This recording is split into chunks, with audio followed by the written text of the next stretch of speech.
ये एलिफ है? ये तस्वीर बच्चे की पैदाइश वाले दिन की है। हाँ तो उमर, अब इस पर भी कह दो कि ये तस्वीर झूठ है। झूठ है, और ये भी तुम्हारे घटिया खेल का हिस्सा है।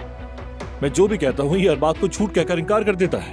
एक मिनट दिखाओ जोया, तुम लोग भी तो इस तरह से तस्वीरें बदल लेते हो ना? उसका नाम क्या है? फोटोशॉप। हाँ वही। अब बस भी कर दो नायला, ये भला क्यों तस्वीर के साथ ऐसा करेगा?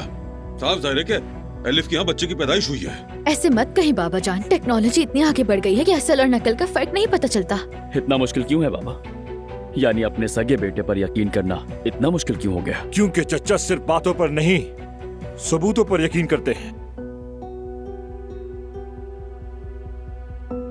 अच्छा ठीक है, तस्वीर जरा मुझे दो, मैं खुद तहकीक करूंगी। ठीक है, अगर ऐसा है तो मैं भी चंद बातें कहना चाहता हूँ। आपकी इजाजत है दादी जान? कहो बेटा। ये मासूम शख्स जो आपके सामने है, कल जब मैं बोलो गया तो ये वहीं मौजूद था। हाँ, मेरा मकसद तो। बात नहीं काटो मेरी। काटूंगा तो क्या होगा? मेहमान उमर बेटा तुम बोलो। मुझे तुम्हारा मकसद अच्छी तरह मालूम है और अब सबको मालूम होना चाहिए। तुम तो यही कहोगे उमर, वैसे मुझे किसी से डर नहीं लगता, बता दो सबको। इसने दावा किया है कि ये एलिफ से पैदा होने वाले बच्चे की जगह जानता है और उसे लाने के बदले मुझसे शर्त रखी है।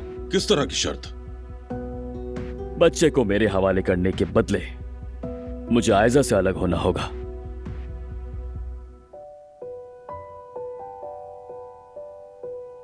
आयजा? आयजा?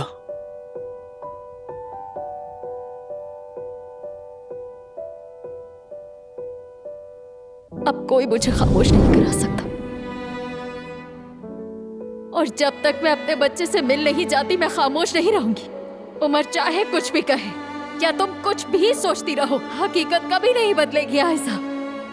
हकीकत यही है कि उमर और मेरा एक बच्चा है और वो जिंदा है, और अब बस मेरा एक ही मकसद है, चाहे कुछ भी हो जाए मैं आखिरी सांस तक अपने बच्चे को हासिल करके रहूंगी, ये याद रखना।